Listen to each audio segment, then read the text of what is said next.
حمد و ثنا اللہ جل مجدہ الکریم کی ذات بابرکات کے لیے ہے، جو ہم سب کا خالق و مالک ہے، ہم سب کا رازق ہے۔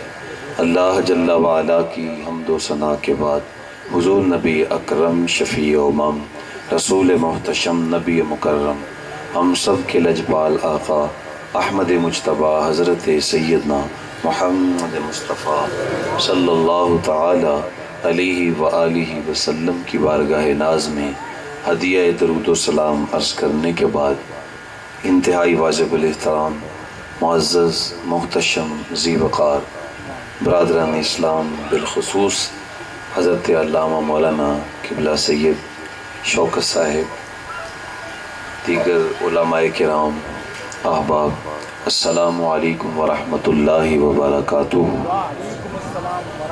آج کی یہ خوبصورت بزم اور ذی وقار محفل جو کہ امام عالی مرتبت، امام عالی مقام، سید الشہداء حضرت سیدنا امام حسین رضی اللہ تعالی عنہ علیہ السلام و دیگر شہداء کربلا کی یاد میں انعقاد پذیر ہے، جناب محترم رانا فیض صاحب اور قاری محمد نذیر مہروی صاحب اور ان کے دیگر ایک جو ٹیم ہے اس کی دعوت پہ میں اور آپ یہاں پہ جمع ہوئے ہیں۔ دعا ہے اللہ تعالی ہماری حاضری کا ایک ایک لمحہ اپنی بارگاہ میں قبول فرمائے۔ میں ایک درس قرآن کا سادے انداز میں گفتگو کرنے والا آدمی ہوں۔ عموماً یہ ہوتا ہے کہ خطباء آدھی تقریر خود کرتے ہیں، آدھی مجمع سے کرواتے ہیں۔ ادارۃ المصطفیٰ کے خادمین ساری تقریر خود ہی کرتے ہیں، تو لیکن یہ ہے کہ آپ کی توجہ بھرپور مجھے چاہیے ہوگی تاکہ تھوڑے وقت میں ہم یہاں امام عالی مقام کا کچھ پیغام اور حضور کی آل کی محبت کی خیرات لے کر جائیں اور پھر اس فیض کے ذریعے ہم اپنی زندگیوں کے اندر جمال پیدا کر سکیں۔ حضرت امام عالی مقام رضی اللہ تعالی عنہ کی ذات کا کیا کہنا، آپ کا تو نام ہی بے مثل و بے مثال ہے۔ یہ وہ نام ہے کہ کسی کا کوئی پیر صاحب اگر نام رکھ دے تو وہ بڑا اعزاز سمجھتا ہے، اور کوئی اللہ کا ولی، کوئی عالم نام رکھے تو بندہ اعزاز سمجھتا ہے۔ یہ وہ نام ہے جو امام الانبیاء نے اپنی زبان ترجمان سے رکھا ہے، اور یہ زمینی نام نہیں ہے بلکہ حضور فرمایا حسن و حسین یہ دونوں جنتی نام ہیں۔ نام ہی اتنا با کمال ہے کہ اس کی مثال کائنات میں نہیں ملتی۔ وہ دوسری یا تیسری کلاس کا ایک طالب علم تھا، تو غالباً اس نے پہلی مرتبہ امام کی سیرت پہ وہ سبق پڑھنا تھا، تو لکھا ہوا تھا مضمون کی شاہ سرخی سیدنا امام سیرت سیدنا امام حسین رضی اللہ تعالیٰ عنہ۔ اس پہ اعراب نہیں لگے ہوئے تھے، تو بچے نے پہلی مرتبہ پڑھنا تھا، تو جب استاذ نے کہا بیٹا پڑھو، تو بچے نے پڑھا سیرت سیدنا حضرت حسین رضی اللہ تعالی۔ اب استاذ صاحب وہ کوئی عاشق اور حب اہل بیت رکھنے والے تھے، حضور کی آل سے پیار کرنے والے تھے، وہ تو مچل گئے، وہ تو جذبات میں آ گئے، کہنے لگے میرے امام کا نام کتنا بکمال ہے کہ اگر کوئی تلفظ غلط بھی پڑے تو اس کا حسن پھر بھی کم نہیں ہوتا۔ تو جس امام کا نام اتنا باکمال ہے اس کی ذات کتنی باکمال ہو، اور یہ نام لبوں پہ آتا ہے سینے میں ٹھنڈ پڑ جاتی ہے۔ آقا کریم علیہ السلام نے یہ خود جو ہے وہ نام رکھے، اور یہ جنتی نام ہیں۔ آج یزید کا نام مٹ گیا، اگر ہے تو داخل دشنام ہے، اور یزید کی تو قبر کا نشان بھی کسی کو معلوم نہیں۔ بسملہ دمشق کے اندر کسی نے بتایا ہے کہ وہ دمشق کی ایک روڑی ہے، اس کے نیچے شاید یزید کی قبر ہے، اس کا نشان بھی ختم ہو گیا۔ اور آج کچھ لوگ ہیں جو یزید کا نام لیتے ہیں، لیکن وہ نام لیتے ہیں اور بس آپ تھوڑا تشریف رکھیں گے تو میرے لیے آسانی ہوگی۔ وہ کچھ لوگ تو برستے نوٹوں پہ خطاب کرتے ہیں، تو کوئی کمزور ایمان ہم جیسے بھی ہوتے ہیں انہیں تقریر بھولنے لگ جاتی ہے، اس لیے بس یہ بہت آپ کی شفقت محبت، اللہ قبول فرمائے، اللہ آپ کو سلامت رکھے، بس آپ کی توجہ مجھے چاہیے ہوگی۔ تو میں بات کر رہا تھا کہ یزید کو ماننے والے کہیں کہیں آج ہیں، لیکن وہ کھل کے یزید کا نام نہیں لے سکتے، نام لیتے ہیں تو شرمندہ ہوتے ہیں، اور جب یزید کا نام آتا ہے تو ان کا سر شرمندگی سے جھک جاتا ہے، وہ نام لیتے ہوئے پانی پانی ہوتے ہیں، وہ نام لیتے ہوئے جھجکتے ہیں۔ ہم کیسے یہ کیسا تمہارا لیڈر ہے کہ جب نام لیتے ہو تو جھجکتے ہو، جب نام لیتے ہو تو تمہارا سر شرمندگی سے جھک جاتا ہے، اور جب ہمارے قائد حسین ابن علی کا نام آتا ہے سر فخر سے بلند ہو جاتا ہے۔ اس لیے ہم کہتے ہیں فخر کا دل میں دریچہ باز کرنا چاہیے، جن کا تو آقا ہے ان کو ناز کرنا چاہیے۔ تو ہم ناز کرنے کے لیے آئے ہیں کہ ہمارے آقا حسین ابن علی ہیں، ہمارے آقا حسن ابن علی ہیں۔ آج ہم یہ ناز کرنے کے لیے یہاں پہ جمع ہوئے ہیں، ہم ان کے ماننے والے ہیں، ہم دنیا میں بھی ان کے غلام ہیں، اور ہم آرزو رکھتے ہیں کہ کل ہمارا حشر ہو تو حسین ابن علی کے قدموں میں ہو۔ یہی آرزو لیے یہاں پہ بیٹھے ہیں نا آپ، تو ان کا ہم تذکرہ کرنے کے لیے یہاں پہ جمع ہوئے ہیں۔ تو جو آیت کریمہ میں نے آپ کے سامنے تلاوت کرنے کا شرف پایا ہے، اس آیت کو آپ نے بارہا علماء سے سنا۔ اللہ تعالیٰ جل شانہ نے ارشاد فرمایا، قل محبوب فرما دیجئے، لا اسألکم علیہ اجرا، لوگوں میں نے تمہیں دین دیا ہے، تمہیں زندگی گزارنے کا ڈھب سکھایا ہے، اور تمہیں میں نے بتوں سے ہٹا کے رب ذوالجلال کے آگے جھکایا ہے، میں نے تمہیں خود شناسی اور خدا شناسی کروائی ہے، لیکن میں اس کے عوض میں تم سے کوئی بدلہ نہیں مانگتا، تم سے کوئی اجرت نہیں مانگتا۔ اور یقیناً تبلیغ ان لوگوں کی ہی کامیاب ہوتی ہے جو صلح و ستائش کی آرزو سے مبرہ ہو کر دین کا کام کرتے ہیں۔ اللہ تعالیٰ نے جن لوگوں سے دین کا کام لیا ہے وہ لالچ سے پاک ہو کے دین کا کام کرتے ہیں۔ اگر کوئی علماء کی خدمت کرے تو کوئی حرج نہیں ہے، آقا کریم نے خود اپنی تعریف کرنے والوں کو نذرانہ دیا ہے، پھر علماء کی خدمت کریں گے تو انہوں نے دین پہ ہی لگانا ہے نا، وہ کتابیں خریدیں گے، وہ مسجد پہ لگائیں گے، مدرسے پہ لگائیں گے، کوئی حرج نہیں ہے۔ لیکن جن لوگوں نے کام کیا ہے، لوگوں نے دیتے ہیں، وہ اللہ کے راستے میں خرچ کرتے ہیں، ان کے دل لالچ سے پاک ہوتے ہیں، وہ گفتگو کرتے ہیں، وہ دین کا کام کرتے ہیں، لالچ سے پاک ہو کر کام کرتے ہیں۔ اور اگر بندہ دنیا کے لالچ میں کام کرے تو پھر لفظ تتلیوں کی طرح رنگ تو جماتے ہیں، لیکن دل میں اترنے کا فن نہیں جانتے۔ فارسی والے کہتے ہیں از دل خیزت بر دل ریزت، جو بات دل سے نکلتی ہے وہ دل میں ترازو ہو جاتی ہے۔ تو جن لوگوں سے اللہ نے دین کا کام لیا ہے ان کو صلح و ستائش کی آرزو سے مبرہ رکھا ہے، بالخصوص گروہ انبیاء۔ جب ہم ان کی زندگیوں کا مطالعہ کرتے ہیں تو ان کے دل میں صلح و ستائش کا شیبہ بھی نہیں ہے۔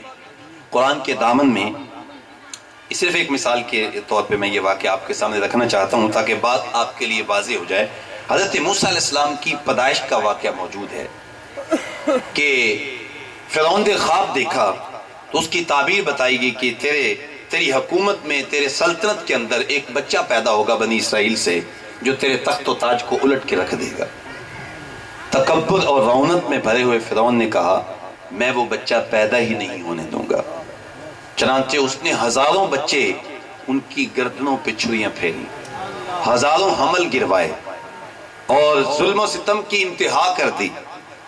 اتفاق ایسا، قدرت کا کرنا ایسا ہوا کہ موسیٰ علیہ السلام اسی سال پیدا ہوئے جب بچوں کو ذبح کیا جا رہا تھا۔ آپ کی والدہ پریشان ہوگی کہ میرے اس لخت پارے کو بھی ذبح کر دیا جائے گا، تو اللہ تعالیٰ نے تسلی دیتے ہوئے ارشاد فرمایا وَأَوْحَيْنَا إِلَىٰ أُمِّ مُوسَىٰ أَنْ أَرْضِعِيهِ فَإِذَا خِفْتِ عَلَيْهِ فَأَلْقِيهِ فِي الْيَمِّ وَلَا تَخَافِي وَلَا تَحْزَنِي إِنَّا رَادُوهُ إِلَيْكِ وَجَاعِلُوهُ مِنَ الْمُرْسَلِينَ۔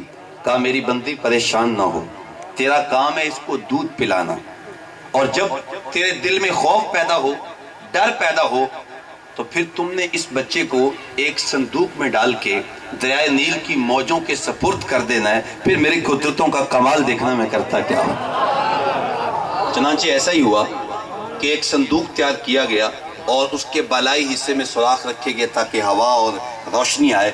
موسیٰ علیہ السلام کو اس میں لٹا دیا گیا اور دریائے نیل کی موجوں کے سپرد کر دیا گیا۔ ماں تو واپس پلٹ آئی لیکن بہن سے نہ رہا گیا۔ بہن جو ہے وہ دریا کنارے ساتھ ساتھ ہی صندوق کے چلتی رہی۔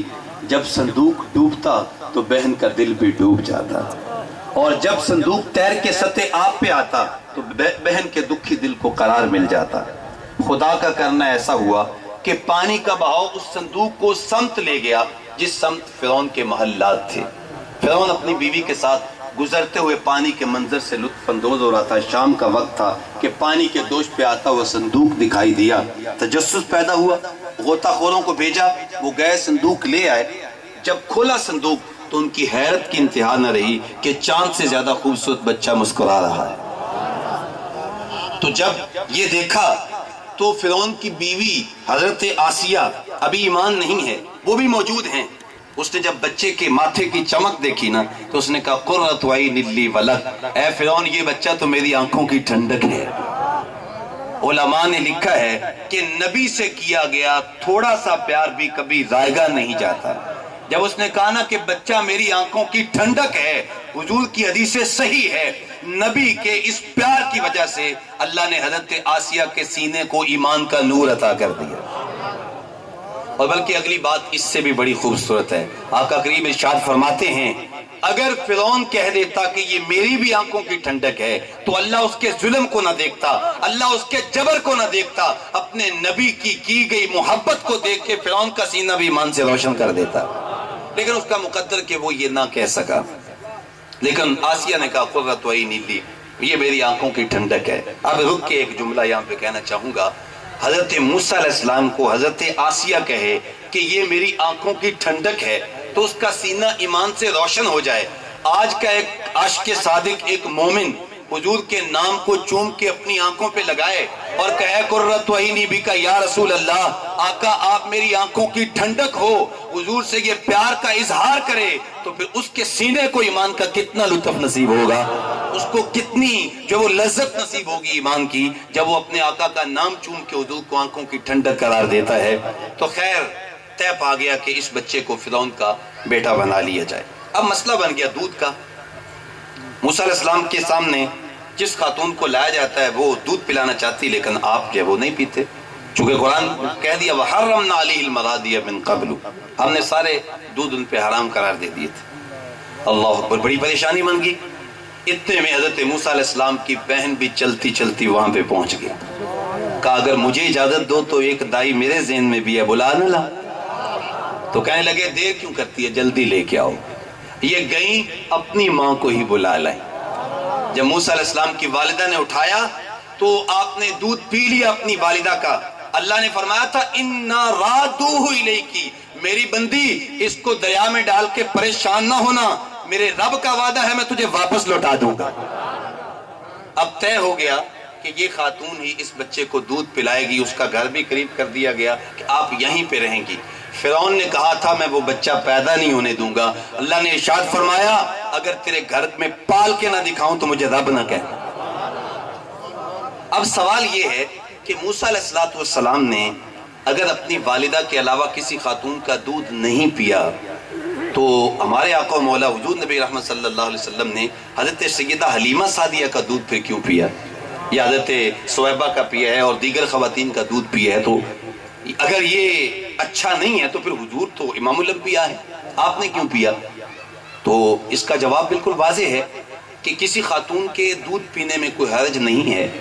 دودھ تو بکری کا بھی پیا جا سکتا ہے، بھیڑ کا بھی دودھ آپ بچے کو پلا سکتے ہیں، کوئی مسئلہ نہیں ہے۔ لیکن موسیٰ علیہ السلام نے جو اپنی والدہ کے علاوہ کسی خاتون کا دودھ نہیں پیا تو اس میں ماجرا کچھ اور تھا۔ معاملہ یہ تھا کہ کل موسیٰ علیہ السلام نے جوان ہو کر فرعون کے دربار میں اللہ کی توحید کا اعلان کرنا تھا، تو فرعون نے کہنا تھا میاں میرے گھر کھاتا رہا اور آج مجھے ہی سکھانے آ گیا، میرے گھر سے کھاتا رہا اور آج مجھے پیغام دینے آ گیا۔ تو اللہ تعالیٰ نے اپنے نبی کو جواب پہلے ہی سکھا دیا کہ جب فرعون یہ کہے کہ میرے گھر میں پلتے رہے، میرے پاس کھاتے رہے، آج مجھے حق سکھانے آ گئے، تو موسیٰ علیہ السلام اس کو جواب دیں، میاں پلتا تیرے گھر میں رہا ہوں پر دودھ اپنی امی کا ہی پیتا رہا ہوں۔ تو آج ہماری تقریریں کھوکھلی کیوں ہو گئی ہیں؟ آج جگہ جگہ پہ محافل ہیں، آج جگہ جگہ پہ دو ابھی مجھے شہزاد بھائی بتا رہے تھے کہ 2 گھنٹے خطاب ہوتے ہیں، لیکن مجمع اٹھ کے جاتا ہے، وہ ویسے ہی چلا جاتا ہے اور جاتے کوئی نماز بھی نہیں پڑھتا۔ کیوں؟ یہ کیا مسئلہ ہے؟ تبدیلی کیوں نہیں آ رہی؟ اس لیے کہ تقریریں بک رہی ہیں، نعتوں کی بولیاں لگ رہی ہیں، پہلے کتنے دو گے، اسٹیج پہ کتنے دو گے، بعد میں جاتے ہوئے کتنے دو گے، کھانا کیسا ہوگا، یہ سب کچھ طے کیا جاتا ہے، پھر یہی چیز میسر آئے گی، پھر دین کا کام تو نہیں ہوگا۔ تو اس لیے فرمایا قُلْ لَا أَسْأَلُكُمْ عَلَيْهِ أَجْرًا، لوگوں میں دین کا کام کیا، تم تک پیغام پہنچایا، تم سننا نہیں چاہتے تھے، آنکھوں میں کانوں میں انگلیاں ڈال لیتے تھے، لیکن میں کہتا تھا کبھی تو نکالو گے تو میں تمہیں اپنا پیغام پہنچاؤں گا۔ طائف کے بازاروں میں پتھر بھی مارے گئے، اوجڑیاں بھی ڈالی گئیں، کوڑا بھی پھینکا گیا، کانٹے بھی بچھائے گئے، گڑھے بھی کھودے گئے، سب کچھ ہوا، لیکن اس کے باوجود میں نے تم تک پیغام حق پہنچایا۔ میں اس پہ تم سے کوئی تقاضا نہیں کرتا الا المودۃ فی القربى، ہاں ایک بات ہے، میں تم سے اپنی عطرت کا پیار مانگتا ہوں، تم سے اپنی اولاد کی محبت مانگتا ہوں۔ پھر یہاں پہ سوال کھڑا ہوتا ہے کہ جب کہا کچھ نہیں مانگتا تو پھر عطرت کی محبت بھی نہ مانگی جاتی، پھر آل کا پیار بھی نہ مانگا جاتا، جب کہا کچھ نہیں مانگتا پھر مانگ بھی لیا۔ تو بڑا سادہ جواب ہے، ہمارے حضرت فرمایا کرتے ہیں، بڑی خوبصورت بات ہے کہ آقا کریم فرمایا میں تم سے اپنی اولاد کا پیار مانگتا ہوں، میں تم سے حسن و حسین کی محبت مانگتا ہوں، میں تم سے فاطمہ الزہرا کا احترام مانگتا ہوں، میں تم سے مولا علی کا پیار مانگتا ہوں، میں تم سے اپنی ازواج کا احترام مانگتا ہوں، اپنی اولاد کی محبت تم سے مانگتا ہوں۔ فرمایا یہ آل کی ضرورت نہیں ہے، یہ نبی کی ضرورت نہیں ہے، یہ امت کی ضرورت ہے۔ اگر امت حضور کی آل سے پیار کرے گی تو حضور کی امت کا ایمان بچے گا، اگر ہم آل سے محبت کریں گے تو ہمارا ایمان سلامت رہے گا، ہمیں دنیا آخرت میں کامیابی ملے گی۔ اس لیے فرمایا کہ تم سے میں اپنی آل کی محبت کی تاکید اس لیے کر رہا ہوں کہ جب میری آل سے جڑے رہو گے، میرے حسن و حسین سے محبت کرو گے تو پھر تمہاری دنیا بھی کامیاب ہوگی، تمہاری آخرت بھی کامیاب ہو جائے گی۔ اس وجہ سے ہم سے محبت کا تقاضا کیا گیا، اور آقا کریم صلی اللہ علیہ وسلم نے مختلف مقامات پہ مختلف انداز سے ہمیں حسن و حسین کی محبت کا ہم سے تقاضا کیا، اور ہمیں کہا کہ تم ان سے پیار کرو۔ ایک بڑی معروف روایت ہے، آقا کریم صلی اللہ تعالی علیہ وآلہ وسلم اپنے کاشانہ اقدس میں تشریف فرما تھے کہ حضور کے صحابی حضرت اسامہ بن زید، یہ حضور کے منہ بولے بیٹے حضرت زید بن حارثہ کے بیٹے ہیں۔ زید بن حارثہ غلام تھے، لیکن حضور نے ان کو آزاد کر کے انہیں اپنا منہ بولا بیٹا بنا لیا تھا۔ اب ان کے بیٹے تھے حضرت اسامہ بن زید۔ ایک روایت میں آتا ہے آقا کریم صلی اللہ علیہ وسلم جب ایک ران پہ حضرت امام حسن کو بٹھاتے تھے تو دوسری ران پہ حضرت اسامہ بن زید کو بٹھاتے تھے، اور اعلان کرتے تھے عربی سلطان آیا، نیویں اونچیاں دا سونا فرق مٹان آیا۔ کا جو بھی حضور کا غلام ہے، اور وہ غلام ہے یا آقا ہے، وہ ایک عزت رکھتا ہے، عابد رکھتا ہے، اس کی عزت کی جائے گی چاہے جس بھی وہ برادری سے تعلق رکھتا ہے۔ تو یہ حضرت اسامہ بن زید حضور کے گھر میں آئے، ان کو کوئی حاجت تھی، کوئی کام تھا، کوئی انہیں مشکل تھی، وہ ان کی مکمل ہوئی۔ اپنا کام مکمل کرنے کے بعد جب واپس پلٹنے لگے نا تو حضور نے چادر کی بکل ماری ہوئی تھی اور حضور کے پہلوؤں میں ابھار تھا، تو ان کو تجسس پیدا ہوا کہ حضور کے پہلوؤں میں کیا ہے۔ تو آقا کریم اسلام سے عرض کیا حضور یہ کیا ہے؟ تو آقا کریم اسلام نے اپنی زبان ترجمان سے بتائے بغیر فکاشفہ، چادر کو کھول دیا۔ فَإِذَا الْحَسَنُ وَالْحُسَيْنُ عَلَى وَارِكَيْهِ، تو کیا دیکھتے ہیں کہ حضور کے ایک پہلو پہ امام حسن لپٹے ہوئے ہیں، دوسرے پہلو پہ امام حسین لپٹے ہوئے ہیں۔ اللہ اکبر، یہ حضور کی محبتوں کا انداز ہے۔ پھر حضور فرمایا ھذان ابنایا، یہ دونوں میرے بیٹے ہیں، وابن ابنتی، چونکہ میری بیٹی کے بیٹے ہیں۔ پھر آقا کریم اسلام نے اللہ کی بارگاہ میں ہاتھ اٹھائے اور عرض کیا اللہم انی احبہما، مالک میں ان دونوں سے پیار کرتا ہوں، واحبہما، تیری بارگاہ میں درخواست کرتا ہوں تو بھی ان سے پیار فرما۔ اور اگلا جملہ میرے اور آپ کے لیے ہے. عرض کیا وَأَحِبَّ مَن يُحِبُّهُمَا، عرض کرتے ہیں مالک قیامت تک میرا جو غلام میرے حسن و حسین سے پیار کرے یا اللہ تو اس سے بھی محبت فرما. تو یہ طے ہو گیا کہ اگر میں چاہتا ہوں کہ مجھے اللہ اور اس کے محبوب کا پیار نصیب ہو تو پھر حسن و حسین سے محبت کرنی ہوگی، حسن و حسین سے پیار کرنا ہوگا. جب میں حسن و حسین سے پیار کروں گا، ان سے محبت کروں گا، تو مکین گنبد خضرا بھی مجھ سے پیار کریں گے، عرش کا رب بھی مجھ سے پیار کرے گا. تو اس لیے ہمیں اس بات پہ فخر ہے کہ ہم حضرت امام حسین رضی اللہ تعالی عنہ کے ماننے والے ہیں، ان سے محبت کرنے والے ہیں، اور ہم حسینی ہونے پہ فخر کرتے ہیں. اگر آپ کا ذوق ساتھ دے تو صرف ذوق لینے کے لیے ہم ایک شعر پڑھ لیتے ہیں. آپ میں سے کوئی اٹھے گا نہیں، اور وہیں پہ اس کو آپ نے اس انداز سے پڑھنا ہے کہ یہ سارا ماحول آپ کا گواہ ہو جائے کہ آپ واقعی ہی حسینی ہیں. کم از کم لبوں پہ لفظ آئیں، انشاءاللہ دل میں بھی اس کی تاثیر جو ہے وہ اتر جائے گی. اب اس کی تھوڑی سی آواز دے دینا پھر بند کر دیں. تو بڑا واضح سا احسان سا ہے. یہ دل بھی حسینی ہے، یہ جان بھی حسینی ہے. پڑھیے گا یہ دل بھی حسینی ہے، یہ جان بھی حسینی ہے، یہ دل بھی حسینی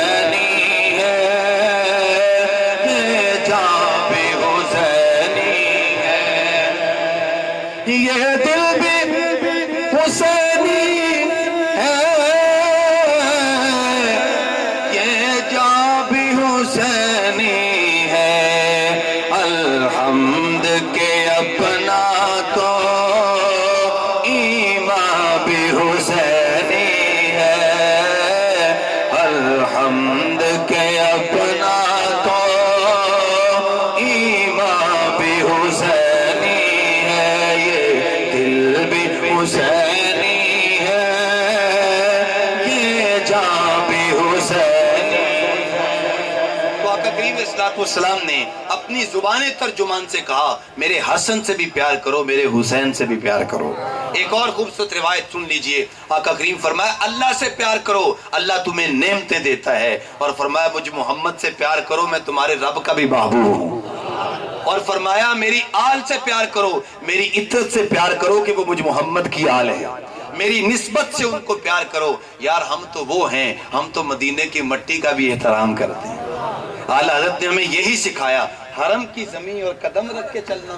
ارے سر کا موقع ہے او جانے والے، اور مدینے میں چلنے والے اگر ہو سکے تو اپنے سر کے بل چل، اس لیے کہ یہ عام جگہ تو نہیں ہے، یہ تو حبیب کبریا کا شہر نور ہے. اور علامہ اقبال نے بھی یہی کہا خاک طیبہ از دو عالم بہتر است، آنکھ نک شہرے کی آجا دل برست. اقبال کہتے ہیں اگر مجھ سے پوچھو تو میرے لیے تو مدینے کی مٹی پوری کائنات سے افضل ہے، اس لیے کہ مدینے کی مٹی پوری کائنات سے شرف والی اس لیے ہے کہ یہاں دو عالم کا محبوب جو تشریف فرما ہے. تو اگر مدینے کی مٹی کا یہ کمال ہے، اگر مدینے کی مٹی کا یہ مقام ہے، تو پھر آپ مجھے بتائیں جو آقا کریم کے کندھوں پہ کھیلنے والے حسن و حسین ہیں، پھر ان کی عظمتوں کا عالم کیا ہو. اچھا میں اور آپ تو بہت بعد میں آئے ہیں. حضور کی آل سے پیار کیا جائے، اس کے اولین مخاطبین حضور کے صحابہ کرام ہیں. اس کے اولین مخاطبین جو صحابہ ہیں، تو صحابہ نے حضور کی آل سے ایسے پیار کیا، اس کا حق ادا کر دیا. قرآن بھی کہتا ہے رحماء بینہم، کہ حضور کے اہل بیت ہوں یا حضور کے صحابہ ہوں، آپس میں ایسے ہیں جیسے ریشم نرم ہوتا ہے، ہو ہلکا یاراں تو بریشم کی طرح نرم. اللہ اکبر. رزم حق کو باطل ہو تو فولاد ہے مومن. اب یہ قرآن کی بات ہے کہ آپس میں محبت کرنے والے ہیں. آپ کو ایک بندہ تاریخ کی بات سناتا ہے جو قرآن کے مقابل لا کے کھڑی کرتا ہے، اس بات کو مانو گے کہ قرآن کو مانو گے؟ پوری کائنات میں سب سے مستند، سب سے فضیلت والی، سب سے سچی اور سب سے تحقیقی کتاب اگر کوئی ہے تو وہ قرآن مجید فرقان حمید ہے. تو قرآن کہتا ہے آپس میں پیار کرنے والے ہیں. اب صرف ایک روایت میں اس حوالے سے آپ کے سامنے، حضرت سیدنا خلیفۃ المسلمین اصدق الصادقین حضرت سیدنا ابوبکر صدیق رضی اللہ تعالیٰ عنہ، کہ جن کا مقام یہ ہے کہ آقا کریم صلی اللہ علیہ وسلم کا سب سے پہلا یہ مومن حضرت سیدنا ابوبکر صدیق ہے. اور حضور ارشاد فرماتے ہیں کہ میں نے جس پر بھی ایمان پیش کیا اس نے غور و فکر کیا سوائے ابو بکر کے، میں نے جیسے اس پہ ایمان پیش کیا اس نے بغیر توقف کے میری غلامی کا پٹا گلے میں ڈال لیا۔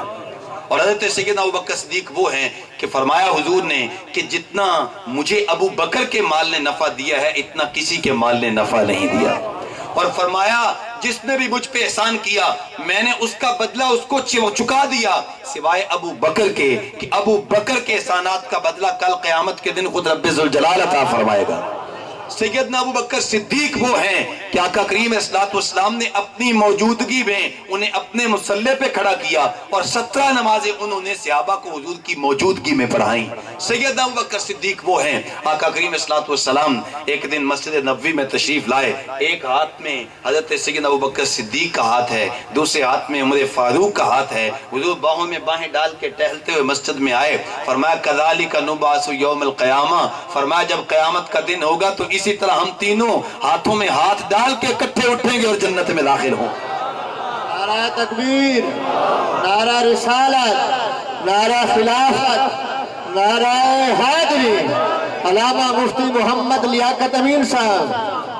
اب اتنی بڑی عظیم ذات، اس امت کا سب سے بڑا صوفی، اس امت کا سب سے بڑا عالم، اس امت کا سب سے بڑا متقی، اس امت کا افضل التحقیق صحابی جو سب سے زیادہ فضیلت والا شخص ہے، اب ذرا وہ دیکھیں کہ حضور کی آل سے پیار کیسے کرتے ہیں۔ بخاری کی روایت ہے، علماء تشریف فرما ہیں، آقا کریم صلی اللہ علیہ وسلم کہ یہ پہلے خلیفہ ذو عصر کی نماز پڑھائی، اور نماز پڑھانے کے بعد آپ جو ہے حضرت مولا علی نے آپ کے پیچھے نماز پڑھی، نماز پڑھانے کے بعد باہر نکلے تو شہزادہ امام حسن باہر بچوں میں کھیل رہے تھے، تو حضرت سیدنا ابوبکر صدیق رضی اللہ تعالی عنہ نے امام حسن کو جب دیکھا تو ان کو اٹھایا اور اپنے کندھے پہ بٹھا لیا، اور کندھے پہ بٹھا کے کہا بی ابی، اے امام حسن تجھ پہ ابو بکر کا باپ قربان ہو جائے۔ جو بات حضور اپنے جو وہ آقا کے لیے جو سیدنا ابوبکر صدیق کہتے تھے، آج ان کے نواسے شہزادے کے لیے بھی وہی بات کہہ رہے ہیں کہ ابو بکر کا باپ تجھ پہ قربان ہو جائے۔ انت شبیہ بالنبی لیس بشبیہ بعلی وہو یضحک، فرماتے ہیں اے حسن تو علی سے تو نہیں ملتا، تو نبی سے ملتا ہے، تیری شکل تو امام الانبیاء سے ملتی ہے، اور فرماتے ہیں کہ تو آقا کریم صلی اللہ علیہ وسلم جیسا ہے اور تو علی سے نہیں ملتا۔ اور مولا علی پاس کھڑے مسکرا رہے ہیں کہ دیکھو ابو بکر کیسے میری اولاد سے پیار کرنے کا حق ادا کر رہا ہے، کہ جس کندھے پہ غار ثور پہ چڑھتے ہوئے امام الانبیاء کو اٹھایا تھا آج اسی کندھے پہ جو وہ ان کے نواسے کو اٹھا رہے ہیں، اور یہ وہ شہزادہ ہے، یہ وہ شہزادہ ہے جس کو رسول اللہ اپنے کندھے پہ بٹھاتے تھے، آج جناب ابو بکر اپنے کندھے پہ اٹھا کر وہ آقا کریم کو اٹھانے کی ادا بھی ادا کر رہے ہیں اور رسول کی سنت بھی ادا کر رہے ہیں، میری آل سے پیار کرنے کا حق ادا کر رہے ہیں۔ اب ہم ان باتوں کو مانیں گے؟ جاہل اور یہ بھنڈ قسم کے اور یہ انتہائی فاسق و فاجر قسم کے لوگ کہ جن کو استنجا کرنا بھی نہیں آتا، ہم ان کی بات مانیں گے یا ہم اللہ کے رسول کی حدیث مانیں گے یا ہم بخاری کی روایت مانیں گے؟ یقیناً ہم تو بخاری کو مانیں گے۔ اور یہ لوگ تو ایسے ہیں کہ جیسے 14ویں کا چاند چڑھا ہوتا ہے تو بس اوقات اس کو کتے بھونکتے ہیں تو بھونک بھونک کے خود ہی تھک جاتے ہیں، چاند کی چاندنی میں کمی تو نہیں آتی، تو یہ بھونکتے رہیں گے اور یہ کتوں کا کام بھونکنا ہی ہوتا ہے، اور 14ویں کا چاند چمکتا رہتا ہے، اور سیدنا ابوبکر صدیق رضی اللہ تعالیٰ عنہ کی عظمتوں کے ڈنگے قیامت تک بجتے رہیں گے۔ نعرہ تکبیر، نعرہ رسالت، نعرہ حیدری، شان سیدنا ابوبکر صدیق، شان سیدنا امام حسین۔ تو اس انداز کے ساتھ صحابہ کرام آقا کریم صلی اللہ علیہ وسلم، اب میرے پاس وقت نہیں ہے، نہیں تو یہ الگ مضمون ہے کہ صحابہ کیسے شہزادوں سے پیار کرتے تھے۔ بخاری کی ایک دوسری روایت ہے کہ آقا کریم صلی اللہ علیہ وسلم کے یہ خلیفہ کیسے، بخاری میں ہے یہ لفظ ہیں کہ آپ فرماتے ہیں، خود فرماتے ہیں کہ میں اپنی اولاد سے زیادہ حضور کی اولاد کو چاہتا ہوں، اپنی اولاد سے زیادہ میں حضور کی اولاد سے پیار کرتا ہوں۔ اور ابن کثیر نے لکھا کہ حضرت سیدنا ابوبکر صدیق جناب حسین پاک، جناب حسن پاک کا ایسے احترام کرتے تھے جیسے چھوٹے بڑوں کا احترام کرتے۔ تو بہرحال ہمیں سکھایا گیا کہ حضور کی آل سے پیار کیا جائے، حضور کی آل کے ساتھ محبت کی جائے، یہ ہماری ضرورت ہے۔ اس کے بغیر ہمارا ایمان باقی نہیں رہ سکتا. میں نے آگے بڑھنا ہے، عنوان بڑا لمبا ہے لیکن میں مختصر کرنا چاہتا ہوں. اگر ہم حضور کی آل سے پیار کریں گے تو ہمارا ایمان بچے گا. رسول اللہ صلی اللہ علیہ وسلم کا فرمان، ترمذی شریف کی روایت، دیگر کتب مسند احادیث کی کتب کے اندر یہ روایت موجود ہے. آقا کریم فرمایا انی تارکم فیکم الثقلین، فرمایا لوگو میں تمہارے اندر دو بھاری چیزیں چھوڑ کے جا رہا ہوں. جس کو رسول اللہ بھی بھاری کہیں پھر ان کے بھاری ہونے کا عالم کیا ہوگا. دو چیزیں چھوڑے جا رہا ہوں. فرمایا ان تمسکتم بہما لن تضلوا بعدی، فرمایا اگر ان دونوں چیزوں کو تھامو گے نا، میں محمد ضمانت دیتا ہوں کبھی بھی گمراہ نہیں ہو سکو. میں نہیں ضمانت دے رہا، علماء بزرگ ضمانت نہیں دے رہے، یہ نبیوں کا نبی مصطفیٰ کریم ضمانت دے رہا ہے. میں تمہیں لاوارث چھوڑ کے نہیں جا رہا، تمہیں جو ہے وہ ایک راستہ دے کے جا رہا ہوں. ان دو چیزوں کو تم نے تھام کے رکھنا ہے، لہذا تم جو ہے وہ کامیاب رہو گے. اب وہ دو چیزیں کون کون سی ہیں؟ فرمایا کتاب اللہ، پہلی چیز اللہ کی کتاب قرآن مجید ہے، اس کو تھام کے رکھنا ہے. اور دوسرا فرمایا وَإِطْرَتِي أَهْلُ بَيْتِي، فرمایا میرے حسن و حسین سے تم نے پیار کرنا ہے. فرمایا ان دو چیزوں کو تھام کے تم رکھو، ضمانت میں دیتا ہوں کبھی بھی گمراہ نہیں ہو سکو. اچھا یہاں پہ ایک سوال کھڑا ہوتا ہے، حضور نے تو ضمانت دی ہے کہ کبھی گمراہ نہیں ہوگے، تو یہ 73 فرقے کیسے بن گئے؟ یہ آج جگہ جگہ پہ جو گمراہی ہے، اور منڈیوں میں دیکھیں تو وہاں پہ گمراہیوں کے ڈیرے ہیں، گھروں میں دیکھیں تو بھائی بھائی کا گلا کاٹ رہا ہے، والدین کی عزت و تکریم نہیں ہو رہی، پڑوسی کے ساتھ جو ہے اس کے حقوق پورے نہیں کیے جا رہے، اگر ہم بیویوں کے ساتھ ظلم کیے جاتے ہیں، کیا کچھ نہیں ہو رہا اس معاشرے کے اندر. تو یہ باوجود اس کے کہ حضور نے فرمایا میں ضمانت دیتا ہوں، لیکن گمراہی کے ڈیرے تو پھر بھی ہیں. یہ گمراہی کیوں پھیل گئی؟ تو اس کا بڑا سادہ جواب ہے، وجہ اس کی یہ ہے کہ حضور نے فرمایا تھا دونوں چیزوں کو تھام. بعض لوگ وہ ہیں جو قرآن کی دعائی تو دیتے ہیں، قرآن کی بات تو کرتے ہیں، لیکن ان کے سینے میں حضور کی آل کا بغض پلتا رہتا ہے. وہ آج بھی معاذ اللہ امام عالی مقام کو بس اوقات باغی کہہ کے پکارتے ہیں. تو یہ گمراہ ہو گئے. اور کچھ لوگ وہ ہیں جو حضور کی آل کی محبت کا دم تو بھرتے ہیں، جو ہمیشہ، بلکہ ان کی تو محبت میں اتنا افراط ہے، اتنا افراط ہے، اللہ کا ذکر ہو تو انہیں خوشی نہیں ہوتی. حالانکہ سب سے زیادہ خوشی تو اللہ کے ذکر میں ہونی چاہیے، لیکن انہیں اتنی خوشی نہیں ہوتی. یہ افراط ہے نا، کسی کی محبت میں غلوب کرنا، غلوب جائز نہیں ہے. سب سے زیادہ محبت اللہ کی ہے، لیکن اللہ کا ذکر ہو تو انہیں اتنی خوشی نہیں ہوتی. رسول اللہ کا ذکر ہو اتنی خوشی نہیں ہوتی. لیکن امام حسین کا، حضور کی آل کا ذکر ہو تو وہ تڑپ جاتے ہیں. بڑی محبت، اس کا اظہار غلوب کر کے کرتے ہیں، جبکہ غلوب جائز نہیں ہے. اس انداز سے محبت کرتے ہیں، لیکن قرآن کے پارے بھی پورے نہیں مانتے. تو یہ بھی گمراہ ہو گئے. لیکن میں آپ کو مبارکباد پیش کرتا ہوں کہ آپ کے بزرگوں نے جو آپ کو عقیدہ دیا ہے، آپ کے ایک ہاتھ میں قرآن ہے اور دوسرے ہاتھ میں اہل بیت نبوت کی محبت کا دامن ہے. تو لہٰذا آپ کا راستہ جو ہے یہ سیدھا راستہ ہے، روشن راستہ ہے، ہدایت کا راستہ ہے. چونکہ حضور نے فرمایا تھا میں تمہیں دونوں چیزیں دے کے جا رہا ہوں، ان کو تم نے تھام کے رکھنا ہے. اچھا کیا قرآن کافی نہیں تھا کہ آل کی محبت کو بھی شرط قرار دیا گیا؟ کیا قرآن وافی نہیں ہے؟ کیا قرآن شافی نہیں ہے؟ کیا ولا رتبی ولا یابس الا فی کتاب مبین قرآن کا قصیدہ نہیں ہے؟ کیا ہر چیز کا علم؟ صحابی فرماتے ہیں اگر میرے اونٹ کی نکیل بھی گم ہو جائے تو میں قرآن سے تلاش کر لوں گا. تو کیا قرآن کافی نہیں تھا کہ اہل بیت نبوت کی محبت کو بھی لازمی قرار دیا گیا؟ اللہ اکبر. تو اس کا جواب بھی بڑا سادہ ہے کہ ہر علم کے دو پہلو ہوتے ہیں. ایک اس کی تھیوری، پڑھے لکھے لوگ بھی سمجھ سکتے ہیں، سادے بھی سمجھ سکتے ہیں، کوئی مسئلہ نہیں. ایک ہوتی ہے تھیوری، ایک ہوتا ہے پریکٹیکل. تھیوری ہوتا ہے جو ہم ویسے پڑھتے ہیں، پڑھ کے اس کو ذہن میں رکھتے ہیں. پریکٹیکل ہوتا ہے عملاً جا کے ادارے میں کام کرنا. پریکٹیکل لائف میں اب آگے ہیں جی، ہم فلاں ڈپلوما کیا ہوا ہے. تو ایک ہے تھیوری، تھیوری کا امتحان الگ ہوتا ہے. ایک ہوتا ہے پریکٹیکل، پریکٹیکل کا امتحان الگ ہوتا ہے.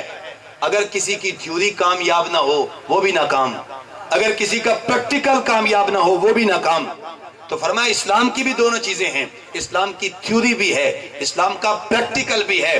فرمایا اسلام کی تھیوری دیکھنی ہے تو کتاب اللہ قرآن مجید کو دیکھ لو، اور اسلام کا پریکٹیکل دیکھنا ہے تو کربلا کے تپتے ہوئے ریگزار میں حسین ابن علی کا کردار دیکھ لو.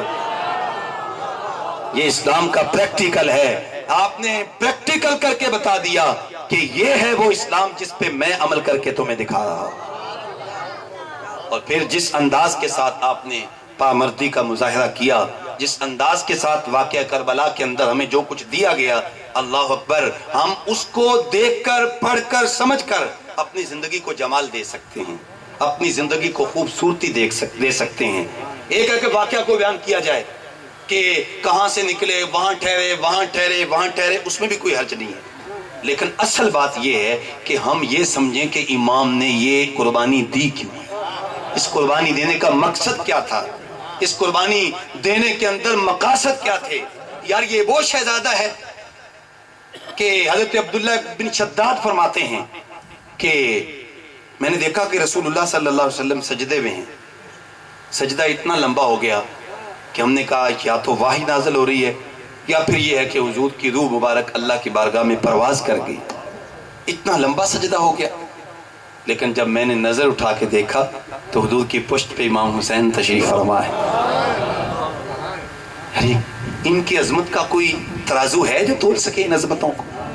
جو امام جن کے طلبوں کو جبریل چومنے کے لیے ترستا ہے، جن کے طلبوں کو چومنے کے لیے اللہ کا عرش ترستا ہے، اللہ کو تو وہ ان کی پشت پہ جو شہزادہ تشریف فرما ہے اور حضور کے سجدے سے سر نہیں اٹھا رہے، کیوں؟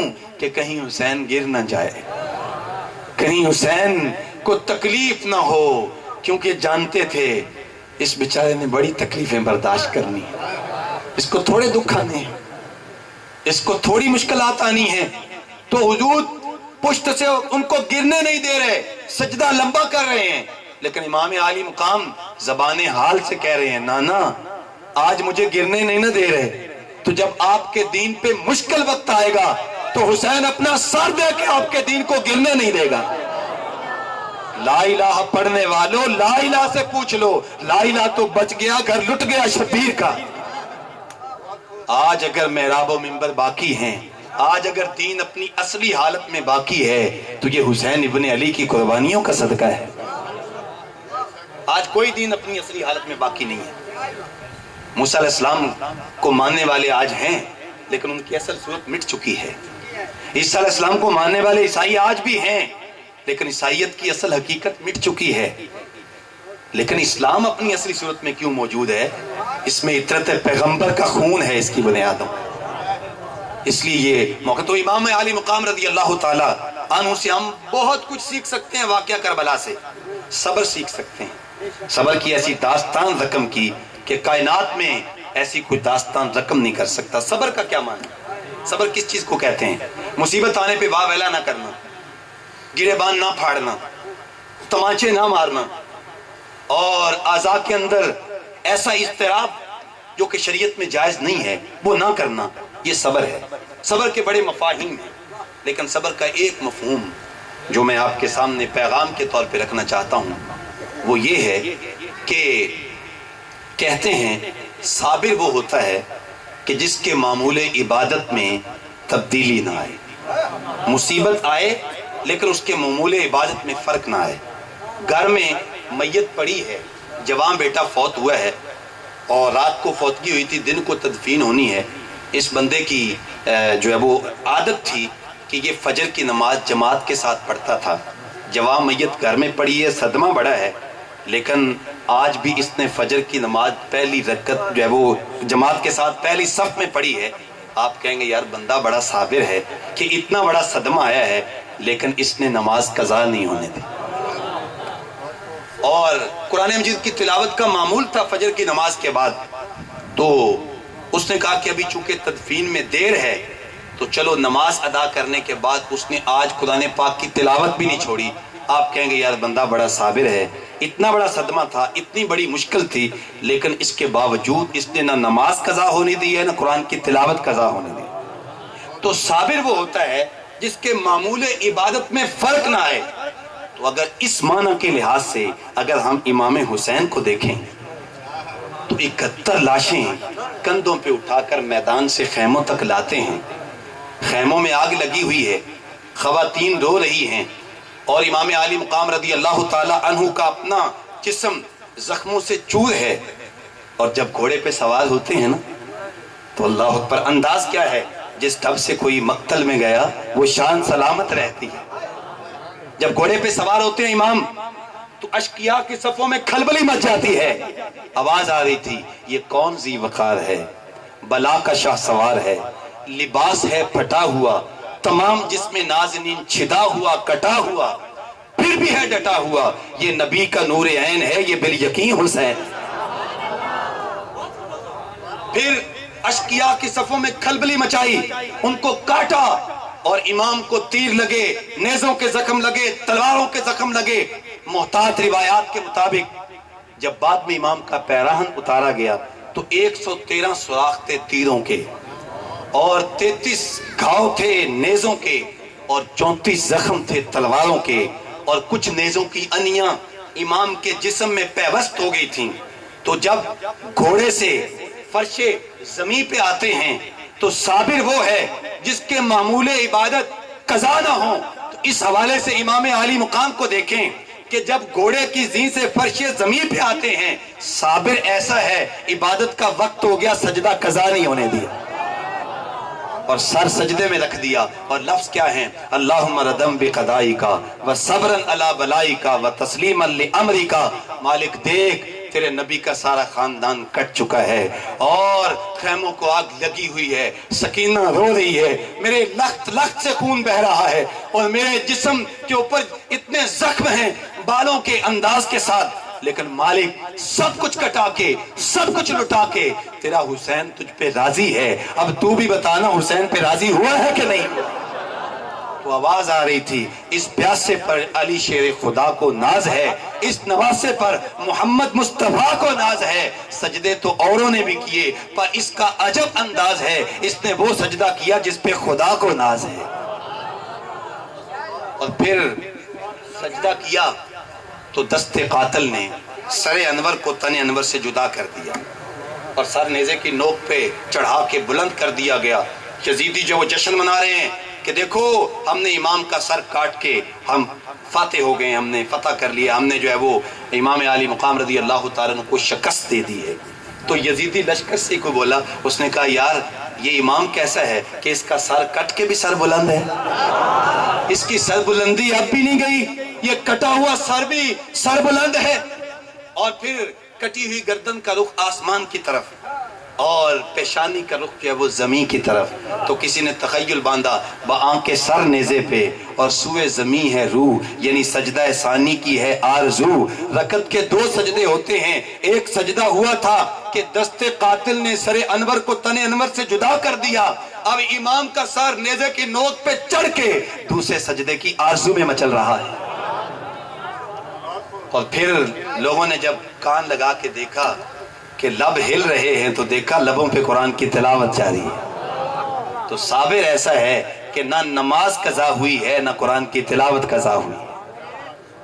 آج امام حسین کے ماننے والے, امام حسین سے پیار کرنے والے, اور سیدہ زینب سے پیار کرنے والی میری مائیں بہنیں بیٹیاں جو ان کا نام لیتی ہیں اور ان کی پیشانی اللہ کے حضور نہ جھکے اور نماز پنجگانہ کا وہ اہتمام نہ کریں, تو پھر یہ زبانی جمع خرچ ہے, یہ زبانی جمع خرچ ہے.